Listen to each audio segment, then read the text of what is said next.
Hi guys, very good morning all of you. నేను మీ Ravikiran. Welcome back to our channel. So అందరు ఎలా ఉన్నారు? ఐ హోప్ అందరు బాగున్నారు అనుకుంటున్నా. సో ఈరోజు కూడా మీ అందరి కోసం ఒక బ్రాండ్ న్యూ వెహికల్ తీసుకొని వచ్చాను. That is QJ SRK 400. So recent టైమ్స్లో లైక్ లాస్ట్ 2 months బ్యాక్ ఈ QJ కంపెనీ అనేది మన ఇండియాలో లాంచ్ అయింది. సో ఆల్రెడీ లాంచ్ అయినప్పుడు నేను ఫస్ట్ లుక్ వీడియో ఇచ్చాను. బట్ ఇప్పుడు నాకు ఈ మీడియా బైక్ వచ్చిన తర్వాత ఈ బండిని నేను టెస్ట్ చేశాను అనమాట. టెస్ట్ చేసినప్పుడు నా ఇంప్రెషన్స్ అయితే నెక్స్ట్ లెవెల్ ఉన్నాయి. అంటే దీనిలో నాకు బాగా నచ్చింది ఏంటంటే దీని సౌండ్. ఎందుకంటే ఇది ఇన్లైన్ 2 cylinder. సో జనరల్గా ఈ ఇన్లైన్ 2 cylinder అంటే మనకి ఒకప్పుడు లైక్ ప్రీవియస్ టైంలో బెన్నెలీలో మనకి TNT 300 ఒక బైక్ ఉండే. ఆ బైక్స్ అన్నీ అందరూ కూడా ఆ సౌండ్ గురించి ఆ బండ్లు కొన్నారు. సో ఇప్పుడు ఈ SRK 400 ఏదైతే బైక్ ఉందో ఇది కూడా సేమ్ అలాంటి సౌండే. కానీ ఇక్కడ మనకి సాటిస్ఫాక్షన్ ఎక్కడ వస్తుందంటే సౌండ్ బాగుంది, పవర్ బాగుంది. ఇది అసలు సూపర్ కాంబినేషన్ అనమాట. సో దీని ప్రైసింగ్ ఎంత ఉంది? ఇది మరి ఇప్పుడు ప్రజెంట్ కాంపిటీటర్ దీనికి చూసుకుంటే డ్యూక్ 390. సో డ్యూక్ 390 కంటే బాగుంటుందా, ఇది బాగుంటుందా, రెండిట్లో కంపారిజన్ ఎలా ఉంటుంది ఏందనేది ఈ వీడియోలో ఎవ్రీథింగ్ క్లియర్గా చెప్తాను. సో ఇప్పుడు నేను చేసే ఈ రివ్యూ కూడా ఫుల్ డీటెయిల్డ్ అనమాట. అంటే ఆల్రెడీ నేను టెస్ట్ చేసిన తర్వాత నేను మీకు ఇచ్చే రివ్యూ. సో ఏది ఏ విధంగా పనిచేస్తుంది అనేది ఎవ్రీథింగ్ చెప్తాను. ఎవరన్నా కొనాలనుకున్న వాళ్ళు కూడా ఈ వీడియో చూసి కూడా మీరు డిసైడ్ అవ్వచ్చు అనమాట. సో వీడియో స్టార్ట్ చేసే ముందు మీరు ఛానల్ని ఫస్ట్ టైం చూసిన వాళ్ళు ఉంటే కూడా ఛానల్ని ఫాలో చేయండి, సబ్స్క్రైబ్ చేసుకోండి. ఎందుకంటే మీరు సబ్స్క్రైబ్ చేసుకొని లైక్ షేర్ చేస్తూ సపోర్ట్ చేస్తే నేను కూడా మీకోసం డిఫరెంట్ కంటెంట్ చాలా చేస్తా. So do subscribe, stay connected. And now let's get straight in to the video. This is the all new QJ Motors SRK 400.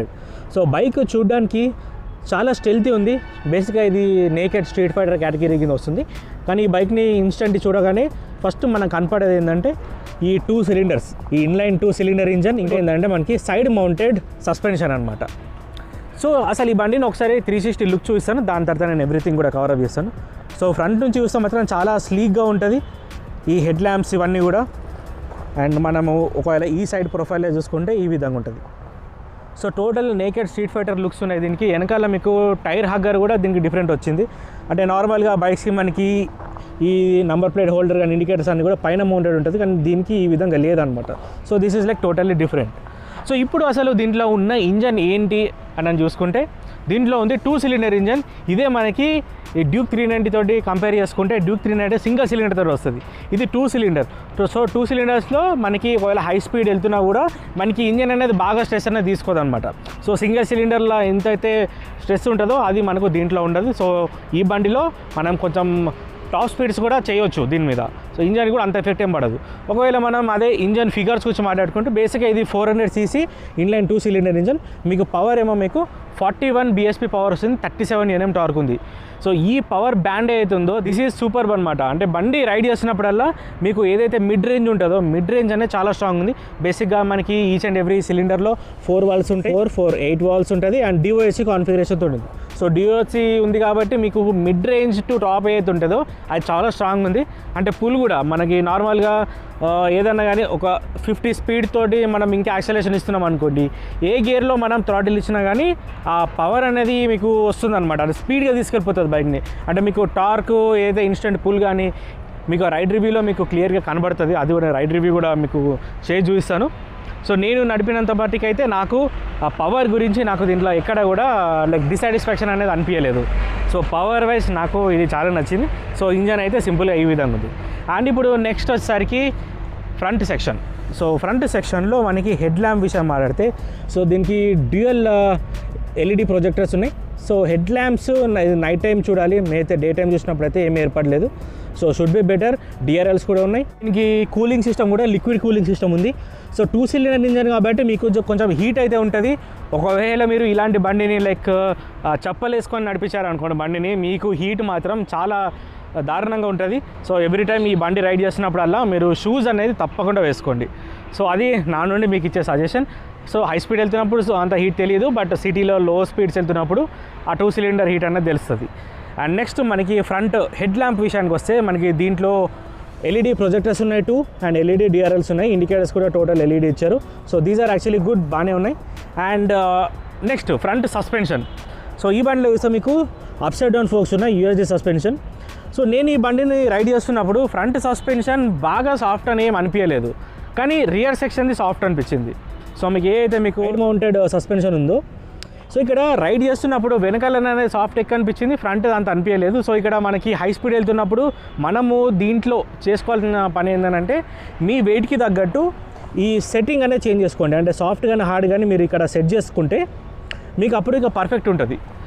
So ఈ సస్పెన్షన్ సెట్టింగ్స్ నాకు యాక్చువల్గా ప్రజెంట్ అయితే బాగానే ఉన్నాయి, బట్ హై స్పీడ్ వెళ్తున్నప్పుడు strip చేసుకుంటే హై స్పీడ్ స్టెబిలిటీ బాగుంటుంది. So ఇక్కడ డ్యూక్ 390కి దీనికి ఎక్కడ డిఫరెన్స్ వస్తుంది అంటే డ్యూక్ 390 ఒక 100-120 స్పీడ్ దాటిన తర్వాత బండి అనేది చాలా లైట్ వెయిట్ అయిపోతుంది. అంటే కొంచెం మనకి ఆ కాన్ఫిడెన్స్ తక్కువ అనిపిస్తుంది.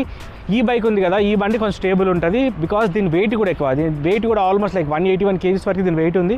సో వెయిట్ ఎక్కువ ఉంది కాబట్టి హై స్పీడ్ స్టెబిలిటీ బాగానే ఉంటుంది. సో ఇది మీకు ఫ్రంట్ సస్పెన్షన్ గురించి. సో ఫ్రంట్ అడ్జస్ట్మెంట్ ఏం చేయలేం కాబట్టి ఇంకా మన దీనికే స్టిక్ అవ్వాల్సింది.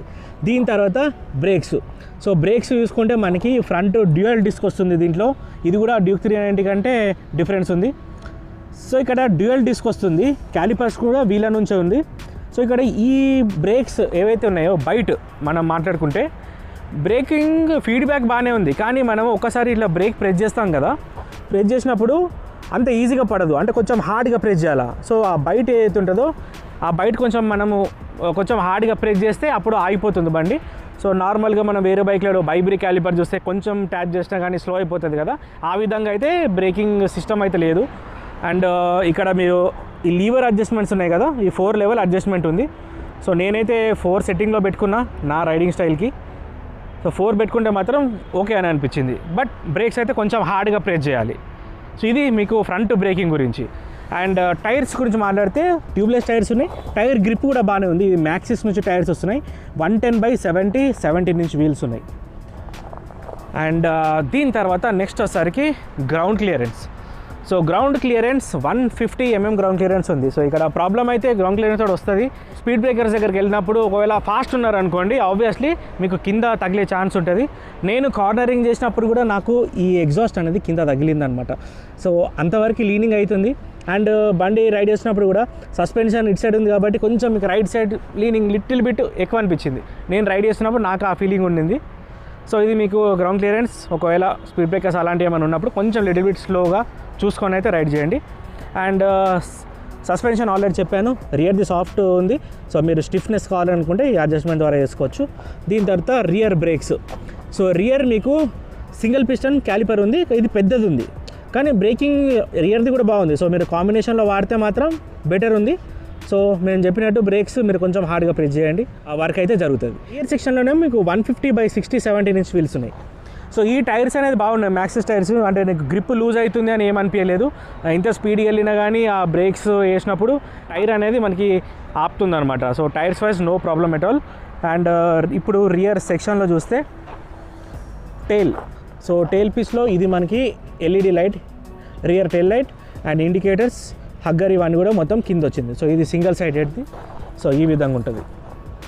అండ్ సైడ్ వచ్చేస్తే మనకి gearing system. So 6-speed transmission ఉంది. సో ఈ కంపెనీ నుంచి లైక్ అసిస్టెంట్ స్లీపర్ క్లచ్ ఉన్నట్టు అయితే ఈ కంపెనీలో ఎక్కడ కూడా చెప్పలేదు. సో మీకు ఇక్కడ క్లచ్ మూమెంట్ ఉంటుంది కదా, ఈ మూమెంట్ లిటిల్ బిట్ హార్డే ఉంది, అంటే మరీ అంత సాఫ్ట్ లేదు. కానీ నేను బైక్ రైడ్ చేస్తున్నప్పుడు ఫాస్ట్గా గేర్ డౌన్ షిఫ్ట్ చేసినప్పుడు మాత్రం వీల్ అయితే రియర్ వీల్ లాక్ అయితే అవ్వలేదు. సో ఇదొకటి ఉంది. And seats. సో సీట్స్ ఏవైతే ఉన్నాయో చూడడానికి బ్యూటిఫుల్ కనబడుతున్నాయి, like dual texture seats with red colour. So seat కొంచెం ఎక్కువసేపు ఒక 1 hour 1.5 hour కంటే ఎక్కువసేపు రైడ్ చేస్తే కొంచెం లైట్ బడ్ పెయిన్ ఫీలింగ్ వచ్చింది. సో మీరు ఏమైనా జెల్ సీట్స్ ఏమైనా వేసుకుంటే ఇంకా ఫీలింగ్ బాగుంటుంది. అండ్ రియర్ సీట్ అయితే యాక్చువల్లీ ఆఫ్ నో యూస్. ఒకవేళ మీరు బైక్ రైడ్ చేసుకుంటూ ఒకవేళ మీరు బ్యాక్ ప్యాక్ వేసుకున్నారనుకోండి, వెనకాల పర్సన్ అయితే ఎవరు కూర్చోలేరు. సో ఇది కొంచెం స్పీడ్కి వెళ్ళే వెహికల్ కాబట్టి వెనకాల పిలియన్ని తీసుకెళ్ళడం అంత సజెస్టబుల్ అయితే కాదు. నెక్స్ట్ వచ్చేసరికి దీనికి fuel tank. So fuel tank మనకి చూడడానికి చాలా స్లీక్ ఉంది, మీరు చూస్తే అంటే మరి బల్కీగా అనే ఫీల్ కాకుండా స్లీక్గా ఉంది. సో ఇది 13.5 litres of fuel tank. So ఇక్కడ మైలేజ్ అనేది చాలా సబ్జెక్టివ్ ఉంది.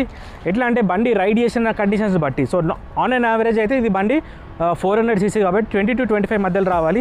ఒకవేళ హై స్పీడ్స్ యూజ్ చేస్తున్నారు అనుకోండి, లైక్ ఎప్పుడు కూడా 150 160 అట్లా స్పీడ్స్ లైక్ హై ఆర్పిఎమ్స్ పెడితే మాత్రం మీకు అరౌండ్ 18-19 వచ్చే మైలేజ్ అయితే ఉంది. సో ఇది మీకు సింపుల్ మైలేజ్ ఫిగర్స్, ఆల్రెడీ వేరే వాళ్ళు టెస్ట్ చేస్తారు దీన్ని. సో మీ ఫిగర్స్ అనేది డైరెక్ట్గా చెప్తున్నా. సో నీట్గా రైడ్ చేసుకుంటే మీకు అరౌండ్ 25 ఛాన్సెస్ అయితే ఉన్నాయి. అండ్ దీని తర్వాత నెక్స్ట్ మనకి ఈ handle bar and speedometer. Handle bar ఇప్పుడు ఈ రైడర్స్ ట్రయాంగిల్ అనేది వస్తుంది అనమాట ఇక్కడ. So riders triangle is more comfortable. Duke 390 కంటే కూడా ఇది చాలా కంఫర్టబుల్ ఉంది. డ్యూక్ 390 ఏమవుతుందంటే మనకి హ్యాండిల్ బార్ బాడీకి చాలా దగ్గరగా ఉంటుంది, ఇది కొంచెం దూరం ఉంది. సో మీకు బండి మీద కూర్చున్నప్పుడు కంఫర్ట్నెస్ అనేది లిటిల్ బిట్ కొంచెం యాడెడ్ ఉందన్నమాట. సో ఆ రెండిట్లో నన్ను అడిగితే ఇది నాకు కంఫర్టబుల్ అనిపించింది. అండ్ బటన్స్ గురించి మాట్లాడుకుంటే ఇక్కడ ఇంజన్ కిల్ స్విచ్ ఉంది, హజార్డ్ లైట్, ఇది మనకి స్టార్ట్. అండ్ ఇక్కడ 2 బటన్స్ ఉంది కదా, ఒకటైతే ఎంటీ ఉంది, ఇంకోటి ఉంది కదా, ఇది మనకి ట్రిప్ 1 ట్రిప్ 2 మోడ్ సెలెక్ట్ చేసుకోవడానికి. అండ్ ఈ లీవర్ అనేది ఓన్లీ బ్రేక్కి మాత్రమే అడ్జస్ట్మెంట్ వచ్చింది. అండ్ మిర్రర్స్ అసలు నో యూజ్, అసలు ఇది కనిపించి కూడా కనిపించినట్టే ఉంది. అండ్ ఇక్కడ సైడ్ ఏమో హై బీమ్, లో బీమ్, పాస్ స్విచ్ ఉంది, ఇండికేటర్స్ ఉంది అండ్ హార్న్ ఉంది. దీనికి మీకు అడ్జస్ట్మెంట్ అయితే ఇవ్వలేదు, సో లీవర్ అడ్జస్ట్మెంట్. సో ఇది స్టాండర్డ్ అనమాట. సో మీకు సిటీలో రైడ్ చేస్తున్నప్పుడు బాగా బంపర్ టు బంపర్ ట్రాఫిక్ ఉన్నప్పుడు లిటిల్ బిట్ కొంచెం వరీ అయితే ఛాన్స్ ఉంది, అలవాటు అయిపోతే ఏం కాదు. అండ్ స్పీడోమీటర్ చూడండి, ఇది నెగటివ్ ఎల్సిడి అనమాట. సో ఇక్కడ కొంచెం కాంప్రమైజింగ్ అయితే అనిపించింది, ఎందుకంటే ఇంత పెద్ద బండికి కొంచెం కలర్ టీఎఫ్టీ ఇచ్చుంటే బాగుండేది. అండ్ ఇన్ఫర్మేషన్ కూడా చాలా బేసిక్ ఉంది. Speed, gear indicator, RPM tachometer, fuel gauge, heat and ఇంకోటి ట్రిప్ 1 ట్రిప్ 2 ఓడోమీటర్, టైం. ఇంత మాత్రమే ఉంది, నో రైడింగ్ వాష్, నథింగ్. ఇంకా దీనిలో ట్రాక్షన్ కంట్రోల్ కానీ క్విక్ షిఫ్టర్ కానీ అలాంటివి ఏమీ లేవు. సో మ్యాక్సిమం ఎలక్ట్రానిక్స్ అనేది దీనిలో చాలా తక్కువ ఉన్నాయి, ఒక ఏబిఎస్ తప్ప. ఏబిఎస్ లైట్ ఉంది, న్యూట్రల్ అండ్ లో ఇంజన్ ఆయిల్, ఇది మాత్రమే చెప్తుంది. సో సింపుల్గా మీకు స్పీడోమీటర్ ఇది కొంచెం ఇంకా అప్డేట్ చేస్తే ఇంకా బాగుండేది. అంటే ఇంత మనము డబ్బులు పెడుతున్నందుకు కొంచెం టీఎఫ్టీ ఇస్తే ఇప్పుడున్న ట్రెండ్కి ఈజీగా సింక్ అవుతుండే. అండ్ ఇప్పుడు మీకు నేను ఈ బండి ఎగ్జాస్ట్ సౌండ్ వినిపిస్తాను.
సో ఎగ్జాస్ట్ సౌండ్ విన్నారు కదా, సౌండ్ అయితే నెక్స్ట్ లెవెల్ ఉంది.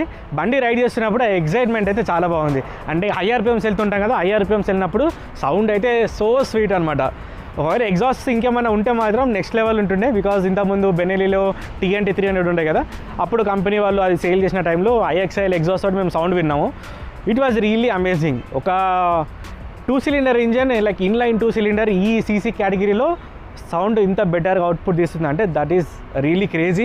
సో ఇప్పుడు మరి ఈ బండిది ప్రైస్ ఎంత ఉంది, మరి మనం కొనుక్కోవచ్చా లేదా ఏంది కథ అని అంటే, దీని price 3.6 lakhs ex showroom price ఉంది. సో ఆన్ రోడ్ వచ్చేసరికి 4 lakhs అవుతుంది. సో ఇక్కడ ఇప్పుడు మనము డ్యూక్ తోటి కంపేర్ చేస్తున్నాం కాబట్టి డ్యూక్ అంటే లిటిల్ బిట్ కొంచెం కాస్ట్లీ ఎక్కువ ఉంది. సో ఇక్కడ కొన్ని ఫీచర్స్ మిస్సింగ్ ఉన్నాయి. మిస్సింగ్ ఏంది, అసిస్టెంట్ స్లీపర్ క్లచ్ ఒకటి, TFT స్క్రీన్ ఒకటి, క్విక్ షిఫ్టర్ ఒకటి, సో ఇంకా ఒకటి లైట్ వెయిట్. సో ఇవన్నీ మీకు దీనిలో మిస్ అవుతాయి. కానీ దీంట్లో అడిషనల్ బెనిఫిట్ ఎక్కడ వస్తుందంటే, ఇది మీరు హైవేలో లైక్ హై స్పీడ్స్ వెళ్తుంటారు కదా, లైక్ హైవేలో ఒక 130-140 స్పీడ్ వెళ్ళినా కూడా ఈ బండి కొంచెం స్టేబుల్ ఉంది. ఎందుకంటే బండి కొంచెం వెయిట్ ఎక్కువ ఉంది. ఇంకోటి ఇన్లైన్ 2 సిలిండర్. సో మీకు హై ఆర్పిఎమ్స్ మెయింటైన్ చేసినా కూడా ఇంజన్ పెద్దగా మీకు స్ట్రెస్ అనేది అవ్వదు. అది మీకు మేజర్ బెనిఫిట్ అవుతుంది. అండ్ మోర్ ఓవర్ మీరు ఆ సౌండ్ ఎంజాయ్ చేస్తారు. సో ఇప్పుడు ఎవరు కొనుక్కోవచ్చు ఈ బైక్, మరి డ్యూక్ కొనుక్కోవాలి ఇది కొనుక్కోవాలంటే మీకు ఎలక్ట్రానిక్స్ బాగా ప్రిఫరబుల్ ఉండి, మీరు రిమోట్ లొకేషన్ అంటే మీరు మేజర్ సిటీస్లో కాకుండా బయట ఎక్కడన్నా దూరం ఉన్నారు, మీకు ఓన్లీ KTM అవైలబుల్ ఉంది అనుకున్నప్పుడు లైక్ అలాంటి బైక్స్కి వెళ్ళడం బెటర్. సిటీలో ఉంది, నేను పవర్ ఆ సౌండ్ ఫీల్ అవుతా, లైక్ ఒక బిగ్ బైక్ ఫీల్ నాకు కావాలి అనుకున్న వాళ్ళు అప్పుడు మీరు ఈ QJ SRK 400కి రావచ్చు. బైక్ అయితే చాలా బాగుంది, నేను నడిపించిన. ఐ రియలీ ఫెల్ట్ గుడ్, మంచిగా అనిపించింది. కొన్ని బైక్స్ నాకు ఆ ఫీలింగ్ వస్తుంది, దాంట్లో ఇది కూడా వచ్చింది. లైక్ హై ఆర్పిఎం నడిపిస్తున్నప్పుడు మాత్రం like I was happy, totally happy అనమాట. సో సింపుల్ అనమాట. మీకు ఎలక్ట్రానిక్స్ ఫుల్ కావాలనుకున్నప్పుడు వేరే ఆప్షన్ చూడండి. మార్కెట్లో ఇంకా వేరే బైక్స్ తోటి కూడా కంపేర్ చేస్తే లైక్ 400cc నింజా 400 ఉంటుంది, అది ఏమో మీకు అరౌండ్ 6 lakhs ఉంటుంది. నింజా 300 తీసుకుంటే 4.5 lakhs ఉంటుంది. సో వాటన్నిటితో కంపేర్ చేసుకుంటే ఇది కొంచెం వాల్యూ ఫర్ మనీ అని అనిపించింది, అంటే ఆ ఇంజన్ని చూసుకుంటే మాత్రం. సో దీని తర్వాత నేను ఈ బైక్ది like full length ride review ఇస్తాను. దాంట్లో మీకు ఈ బండిది engine sound, acceleration, brakes, suspension ఇవన్నీ ఎట్లా ఉన్నాయి, ఆ ఎగ్జైట్మెంట్ ఎట్లా ఉంది బండి నడిపిస్తున్నప్పుడు అంతా కూడా ఇంకొక వేరే వీడియోలో చెప్తాను. సో ఈ వీడియోలో మీకు సింపుల్గా ఈ బండి ఏందనేది మీకు క్లియర్గా చెప్పాను, డీటెయిల్గా. నేను చెప్పింది కూడా టోటల్ నా ఎక్స్పీరియన్స్, అంటే నేను యూజ్ చేసిన తర్వాత మీకు చెప్పింది. సో మీకు ఏమైనా నేను చెప్పిన దాంట్లో మీకు బెనిఫిట్ అయినాయి ఉన్నాయి అని అనుకుంటే మీరు ఈ బండి తీసుకోవచ్చు. సో దీని షోరూమ్స్ కూడా ఈచ్ అండ్ ఎవ్రీ స్టేట్లో ఆల్మోస్ట్ ఓపెన్ అయిపోయినాయి. సో మోటో వరల్డ్ అనే డీలర్షిప్లో వీళ్ళు ఈ క్యూజే బైక్స్ అనేవి సేల్ అవుతాయి అనమాట. సో మీకు నియరెస్ట్ డీలర్షిప్లో ఒకసారి చెక్అవుట్ చేయండి. సో నెక్స్ట్ వీడియో తప్పకుండా చూడండి, అది కూడా. ఈ 2 వీడియోలు చూసి కూడా మీరు డిసైడ్ అవ్వచ్చు మీరు తీసుకోవాలా లేదా అని. So this is all about today's video. So video మీకు నచ్చితే డెఫినెట్లీ లైక్, షేర్, సబ్స్క్రైబ్ చేయండి. ఎవ్రీ వీడియోలు చెప్పేది మీరు సపోర్ట్ చేస్తే నేను చాలా వీడియోలు వేస్తాను. So see in other video. And then bye, this is Ravikiran signing of.